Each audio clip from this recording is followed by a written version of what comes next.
On the morning of December 22, 1977, 75 workers were inside the Continental Grain elevator in Westwego, Louisiana, a town on the Mississippi River about 10 miles upriver from New Orleans. It was a Thursday, 2 days before Christmas, and the coldest winter the Gulf Coast had seen in decades.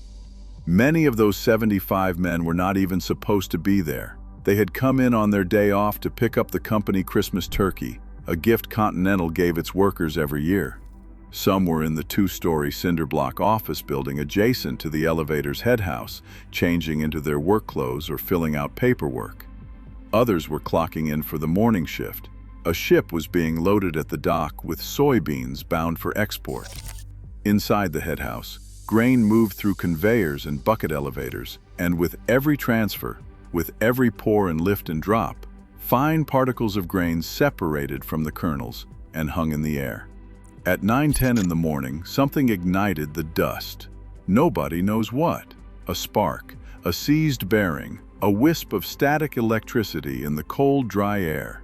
It does not matter. What matters is what happened next. The blast blew the tops off 43 silos in a chain reaction that ripped from front to back through the line of concrete cylinders like a lit fuse through a string of firecrackers. A fireball shot 100 feet above the riverfront. Witnesses in the uptown neighborhood of New Orleans saw a 1,000-foot mushroom cloud of grain and smoke rising over the river. Ducks on the water dove for the grain raining from the sky. The 250-foot head house, a reinforced concrete tower that had anchored the entire complex, collapsed into a 120-foot pile of rubble. It fell directly onto the office building where most of the workers had been gathered. 25 of the 36 people who died were found inside what was left of that two-story cinder block structure. A $100 million facility, 73 silos stretching from River Road to the Mississippi, 6 million bushels of storage capacity, reduced to what the Times-Picayune described as a bombed-out European city at the end of World War II. Rescue crews worked without sleep. They dug through twisted steel and fractured concrete. It took 24 hours to count the dead. It took 10 days to recover the last body. The sheriff of Jefferson Parish told reporters that his men were getting discouraged because they were searching for bits and pieces of bodies. On Christmas Day, 3 days after the explosion, engineers decided the remaining section of the head house was too unstable to stand. They blasted it with dynamite. A 150-foot steel truss burst into flames and hurled through the air as the last of the structure came down on whatever was still buried inside. 36 people dead. The worst grain elevator explosion in the history of the United States. And the cause was officially listed as undetermined because the explosion destroyed the evidence of what started it. The grain elevator did not malfunction. It did exactly what grain elevators had been doing for nearly 200 years. If you want to see which machine I cover next, subscribe and drop it in the comments. The grain elevator looks like a building. It stands along riverfronts and railroad sidings across the Great Plains and the Gulf Coast. A battery of concrete cylinders rising 6, 10, 20 stories above the flat American landscape. It looks permanent. It looks solid. It looks like the safest kind of structure you could design. All reinforced concrete and steel and geometry. But it is not a building, it is a machine. Inside those concrete walls, grain moves constantly. It is poured from rail cars into receiving pits. It is lifted by bucket elevators, long belts studded with metal scoops that carry the grain from the basement to the top of the head house. It is dropped through chutes and conveyed along enclosed galleries that run across the tops of the silos. It is poured into storage bins and poured back out again when a barge or a ship needs loading. Every time the grain moves, it generates dust. Tiny fragments of the kernel, broken husks, dried organic material, finer than flour, lighter than air, that are invisibly suspended in every enclosed space through which the grain passes. The dust is the fuel. It does not look like fuel. It looks like nothing. You cannot always see it in the air. It settles on ledges and beams and the tops of equipment in layers so fine they seem harmless.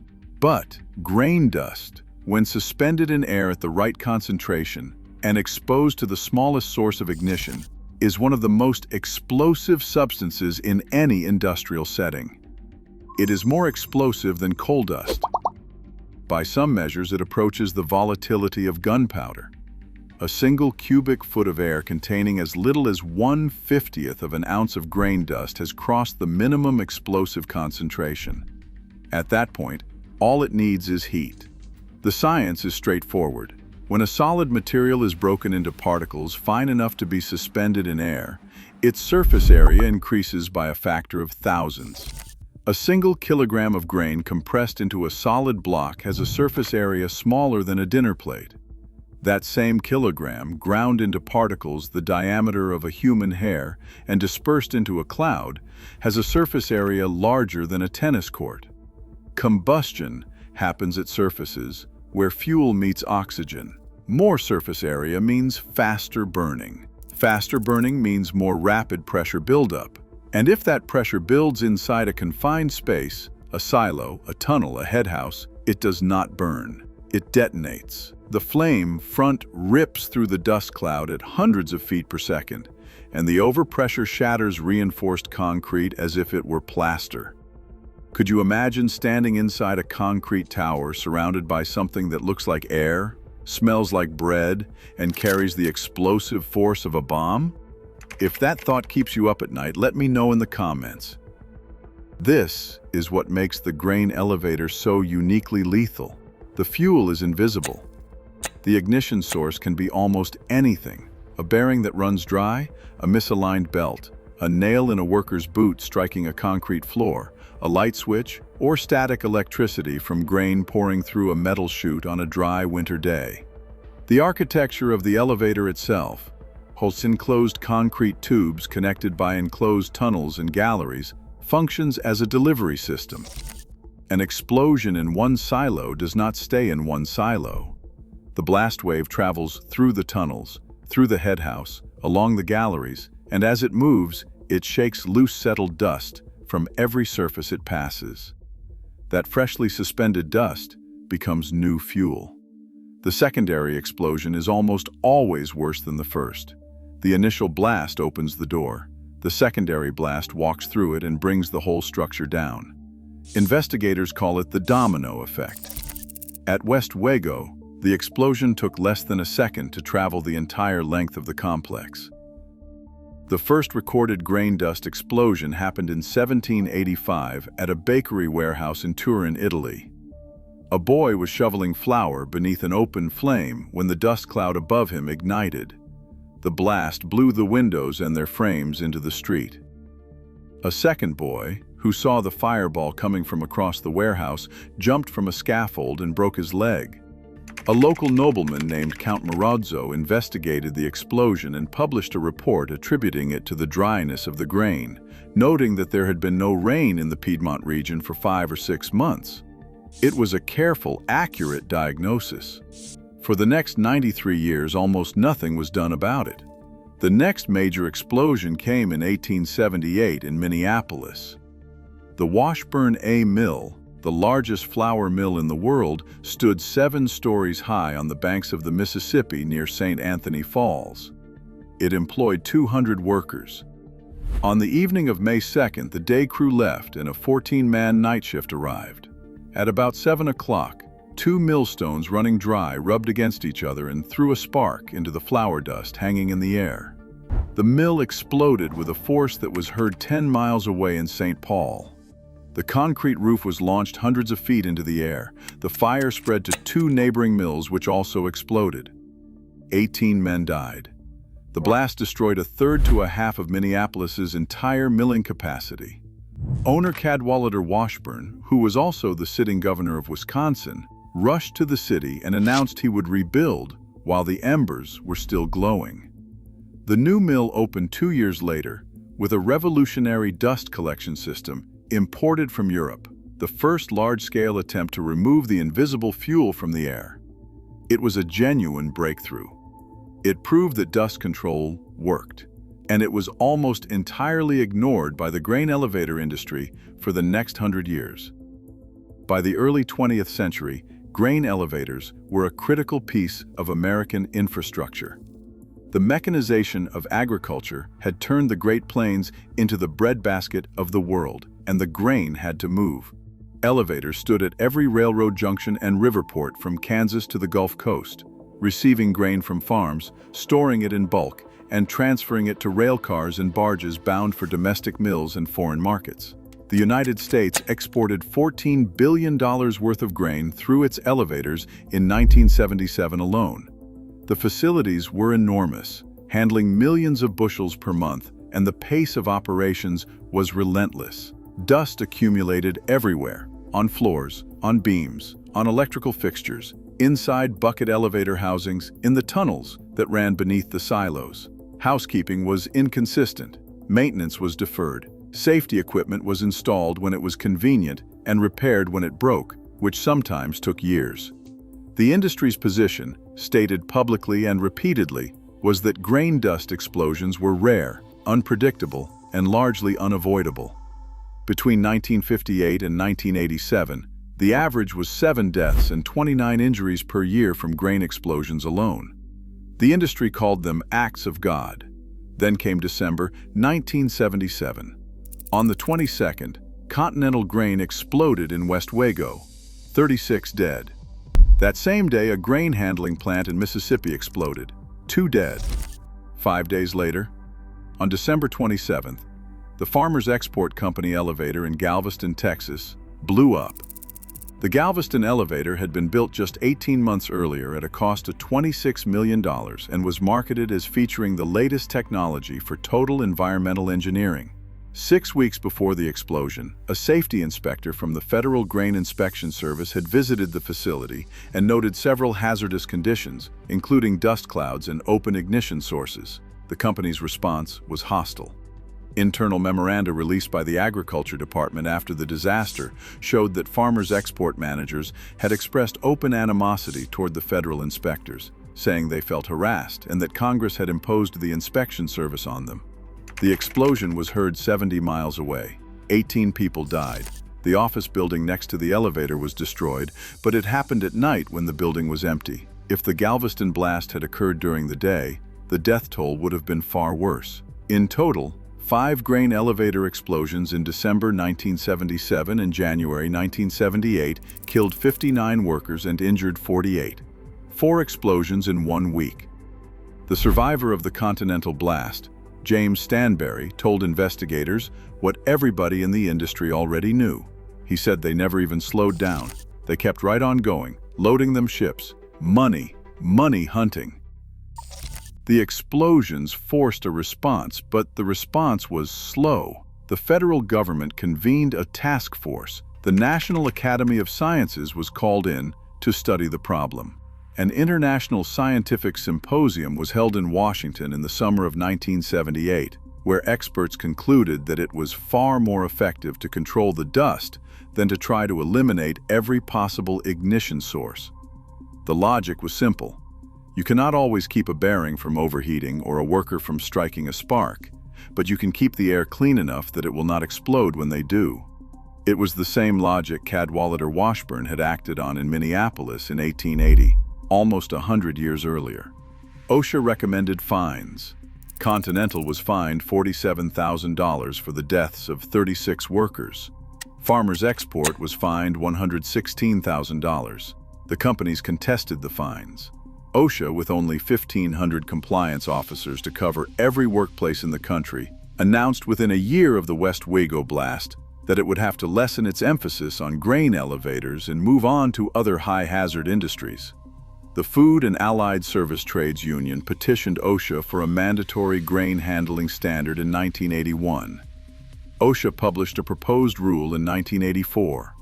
It was not finalized until December 31, 1987, more than 10 years after the Christmas Week massacre. The standard required written housekeeping programs, fugitive dust control, maintenance of bearings and conveyors, monitoring of bucket elevators, and training for workers who entered confined spaces. It went into effect on March 30, 1988. It worked. In the first year, explosions dropped by 42%. Deaths fell by 70%. Before the standard, the average was 7.3 deaths per year from grain explosions. After the standard, it was 2.3.